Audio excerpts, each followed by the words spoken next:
Our job was to convince, let's say, Ecuador to accept $1 billion loan, convince the World Bank to give Ecuador $1 billion loan. 90% of that $1 billion would come back to the United States to pay for Halliburton, Bechtel, these kinds of, or these types of companies to build the infrastructure, and then, which would only serve the wealthiest people in those countries.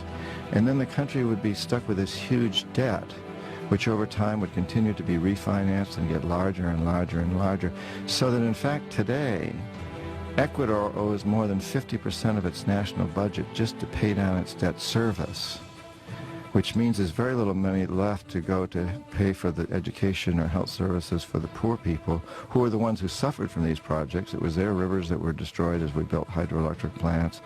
It was their land that was destroyed, and while a few of their people got wealthy, as a few of ours did. And so now they're saddled with this incredible debt that they can't possibly pay. And so we go in and demand our pound of flesh, very much like the mafia. That's why we call ourselves hitmen. So today, for example, this is actually what's happened in Ecuador. And today, we need Ecuador's oil. We need the oil from this Amazon area where these indigenous people live that I work with as a Peace Corps volunteer. And we tell Ecuador, since you can't pay off your loans, what you need to do is turn over your Amazon to our oil companies. And that's what they're doing. And the indigenous people there, the ones I worked with now, have basically declared war. They said, we're not allowing these oil companies to come in. We're going to fight to the very last man if we have to. It's a terrible situation, and what it is all about is building empire. We've done this in every country around the world that has resources that we covet. Often this is oil in places like Indonesia, Nigeria, Ecuador, Venezuela, Colombia, so many different places, but sometimes it's other resources. For example, in Panama, it was the Panama Canal.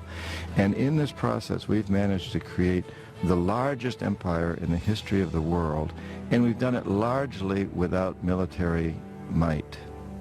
It's been done primarily through economic hitmen like me.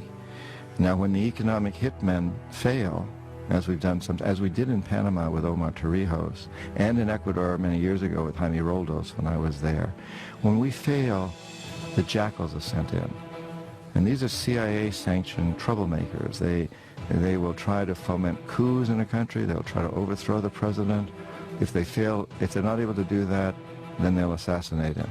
And Jaime Roldos of Panama, who was not overthrown, so he was assassinated. And Omar Torrijos, Jaime Roldos of Ecuador, Omar Torrijos of Panama, the same thing happened. We economic hitmen failed, the jackals went in and assassinated these presidents. It happened with Allende in Chile, Arbenz in Guatemala, and it's part of what Vietnam was about.